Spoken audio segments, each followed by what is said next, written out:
So ఒక్కసారి వాష్రూమ్సా రండి, మీరే రండి. ఈ వాష్రూమ్సా ఇవా అంటే పోగలుగుతామా? సో ఇప్పుడు బిఎడ్ ఎంఈడి రెండా? ఎంఎడ్ రెండు. BEd and MEd hostels other persons not allowed to use washrooms. నీ కోసం ఎదురు చూస్తుంది నాయన ఇది. యూజే కావా ఇవి? పోలేము ఇందులో. మీరు చూడండి, డ్రా పాషా, ఇప్పుడు వాటర్ లేవు. మరి ఇప్పుడు సడన్గా బాత్రూమ్ వస్తే ఎట్లా? బకెట్ తెచ్చుకోవాలి. No water. ఇది బిఎడ్ అండ్ ఎంఎడ్ హాస్టల్స్ ఇవన్నీ. ఇక్కడ వాటర్ లేవు. వాష్రూమ్స్ ఎంత దారుణంగా ఉన్నాయన్నది ఇక మనం చెప్పక్కర్లేదు. No maintenance. మరి ఏం చేయాలా? ప్రతి మనిషికి బాత్రూమ్ వస్తుంది కదా, ఏడికి పోవాలి ఇప్పుడు? చక్కగా అందరూ వైస్ ఛాన్సలర్ రూమ్కి పట్టాలా, అంతేనా? ఇంకేడికి పోవాలి మరి? ఎంత ఘోరం అంటే చూడండి. ఇది మేము 2 ఏళ్ల కింద వచ్చి వీడియోలు చేసినా కూడా సేమ్ ఇదే సిచ్యువేషన్.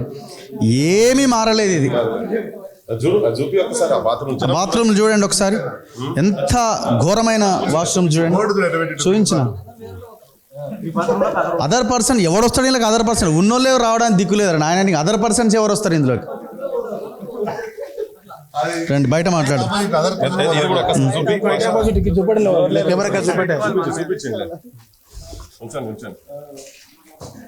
సో ఏ వాష్రూమ్లో డోర్స్ కూడా లేవు కనీసం. మీరు చూడండి. సో ఈ డోర్స్ అన్ని మొత్తం ఇప్పుడు వీళ్ళు ఏం చేయాలంటే దీన్ని ఎత్తుకొచ్చి ఇటు తిప్పి దానికి పెట్టాలేమో. జస్ట్ అడ్డం పెట్టుకోవాలన్నట్టు ఈ డోర్లని. ఏమిరా నాయన ఇది? ఏం తెలంగాణరా నాయన?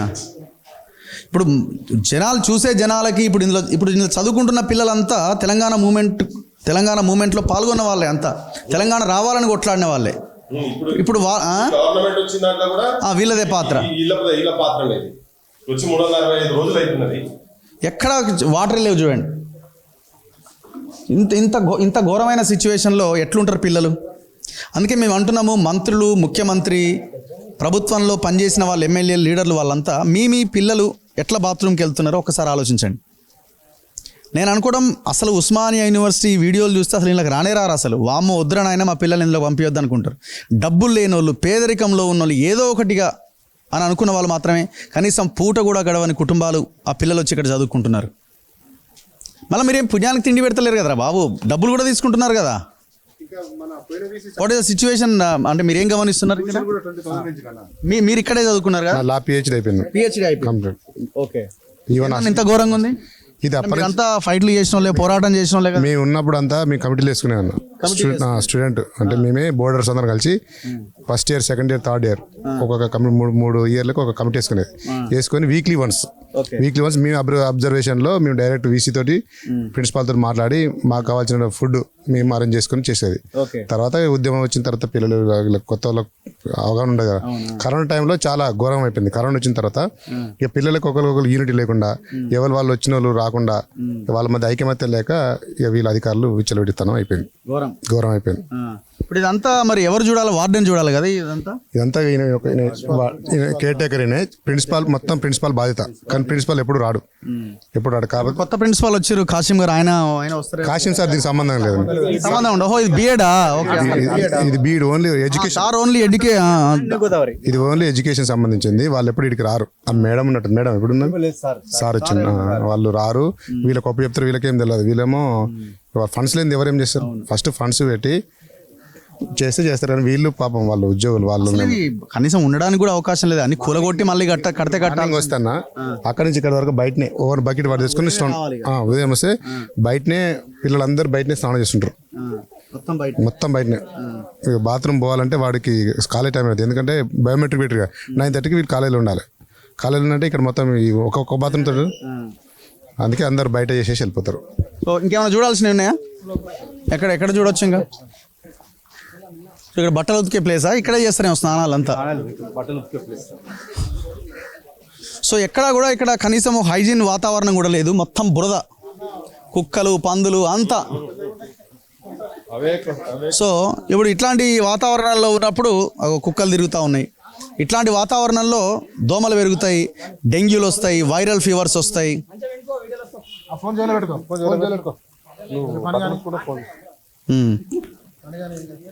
వాటర్ ఉన్నాయా బాబు? ఇప్పుడు ఓన్లీ ఇదే ఒకటే ఈ ట్యాబ్లే వస్తాయి, బాత్రూంలో వస్తలేవుగా? వస్తున్నాయి. వాష్రూమ్లో వస్తలేవు, ఇక్కడ వస్తాయా? మరి అందులో ఎందుకు వస్తలేవన్నా? మీరు కేర్ టేకరా ఇక్కడ? అంటే ఇది మొత్తం పైప్ లైన్ లో మొన్న వచ్చినప్పుడు మొత్తం అంతా సాల్ట్ జామ్ అయిపోయింది సార్ పైప్ లైన్ లో. సాల్ట్ జామ్ అయింది. అంటే మన బోర్ వాటర్ కదా, దాంట్లో మొత్తం అంతా సాల్ట్ జామ్ అయిపోయింది. మొన్న అంతా వాళ్ళు వచ్చి చూసి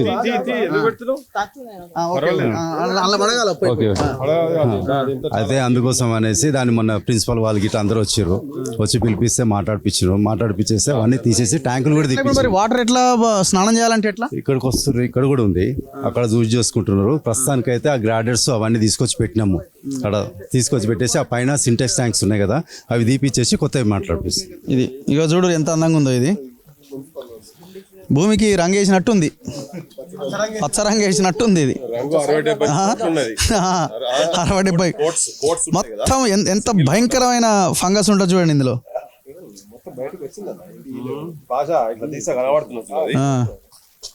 ఎక్కడ స్లో అది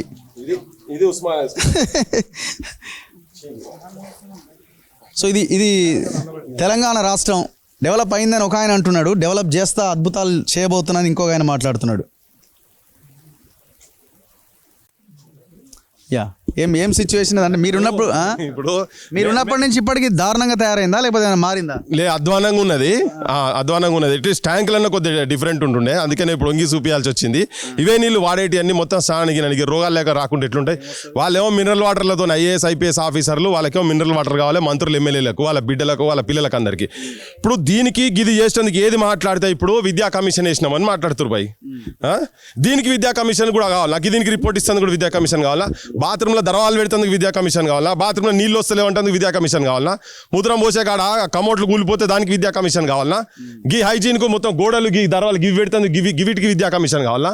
అంటే ప్రతి దాన్ని పోస్ట్ పోన్ చేసి ఒక 4-5 బంగ్లాలు నియోజకవర్గానికి ఒకటి ఆలిషాన్ బంగ్లా పెడతామని చెప్పి ఆయన గజ్వేల్లో పెట్టినట్టు ఇప్పుడు ఈయన కొత్త 2022 మొదలు పెట్టిండు.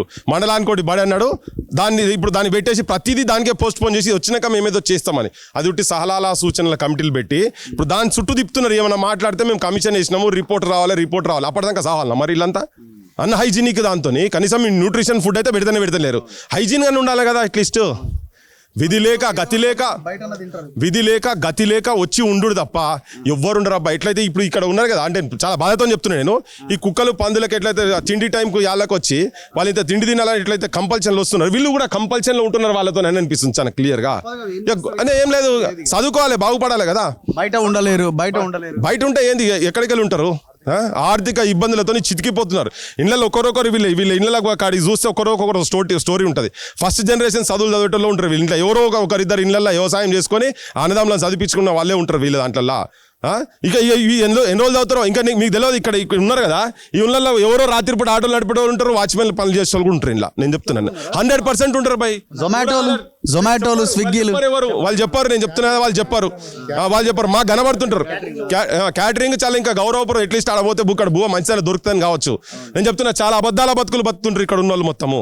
ఇది చూసే పాలకులకు కనీసం కొంచెం అన్న గింత గిసుమంత సోయి లేకుండా డైలాగులు వీళ్ళని తిట్టుడు వాళ్ళని తిట్టుడు వీళ్ళు అద్భుతంగా మాట్లాడుతారు మొత్తం. కానీ ఈ బేసిక్స్ ఇవన్నీ అసలు ఎట్లున్నది తెలంగాణ అంటే ఎట్లా ఉన్నది, తెలంగాణలో విశ్వవిద్యాలయం ఎట్లున్నది, సంపుతున్నారు. ఉస్మానియా యూనివర్సిటీని కథం పట్టించేసి ప్రైవేట్ యూనివర్సిటీస్ వీళ్ళకు ఫీ రీయింబర్స్మెంట్ లేదు, నాశనం పట్టించేస్తారు. మొత్తం విద్యా వ్యవస్థను కంప్లీట్ నాశనం పట్టించి ప్రైవేట్ వాళ్ళ చేతులల్లో బై డిజైన్ పెడుతున్నారు.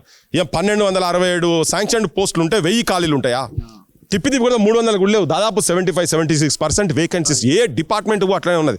నువ్వు మెస్సులు చూసి అట్లనే ఉన్నది కాదు. విధిలేని స్థితిలలో విధి లేక వచ్చి ఇక్కడ కూర్చొని వీళ్ళు పరిస్థితులు ఉన్నారు. తెలంగాణ సమాజం కూడా ఆలోచించారు. ఉట్టిగా వాళ్ళు వచ్చి పిచ్చి రాజకీయాలు చెప్పి 300, 200, 500 ఇయ్యంగానే ఓట్లేసి గుద్దుతున్నారు. మా ఊళ్ళో కూడా కంపల్సరీ లేక అటు ఇటు పోతున్నారు. ఇటు వాడి దొంగ అయితే వీని సైడ్, వీడి దొంగ అయితే వాని సైడ్ పోయే సిచ్యువేషన్స్ మాత్రం ఉన్నాయి. గింత ఘోరం, గింత అధ్వానంగా ఉంటాయి. ఒకసారి మెస్కెళ్ళే ప్రయత్నం చేద్దాం. ఆలోపు మనం స్టూడెంట్స్తో కూడా మాట్లాడిద్దాం. ఎవరైనా మాట్లాడతారా? ఎనీవన్? ఏమన్నా చెప్పండి. ఇక్కడే నా మీద బిఎడా ఎంఏడా చెప్పండి బ్రదర్. ఏంటి ఎట్లా, ఏ ఊరు నుంచి వచ్చినారు మీరు? మాది కల్వకుర్తి నుంచి Nagarkurnool district. Okay, first year second year? First year. So అంటే 2 నెలలు అయిందా వచ్చి? 2 నెలలు అయింది. మరి ముందేమనుకున్నారు, వచ్చిన తర్వాత ఎట్లా అనిపిస్తున్నది?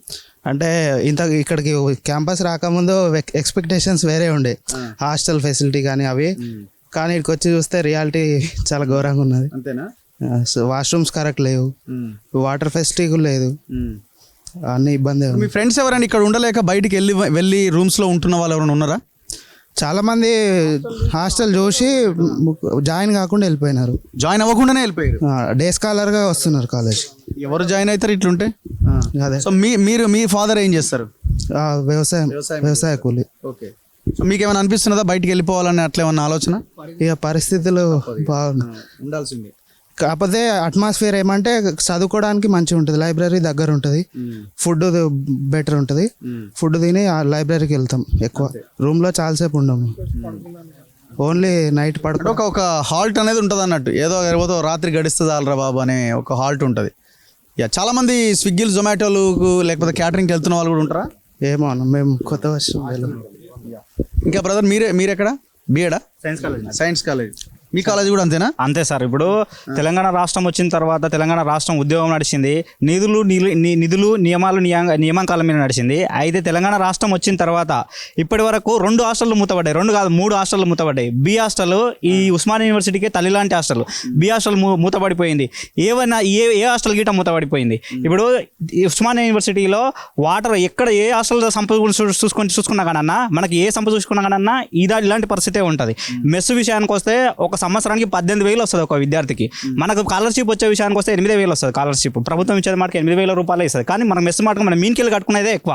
అందుకోసం మన మెస్సార్లోకి వెళ్ళిన కన్నా టిఫిన్స్ అయినా కావచ్చు, లేకపోతే నాణ్యత లేనటువంటి కూరగాయలు పెట్టడము, లేకపోతే వాటర్ సోర్సెస్ లేకపోవడము. చాలా హాస్టళ్లకు ఓవర్ వాటర్ లేవు, ఫిల్టర్ వాటర్ లేవు. అందుకోసము ఉస్మానియా యూనివర్సిటీ విద్యార్థులు ఎన్నో కష్టాలు పడతారు. అందుకోసం పార్ట్ టైం జాబులు గిట్ట చేసుకుంటూ చదువుకునే పరిస్థితులు గిట్ట ఇక్కడ ఉన్నాయన్న.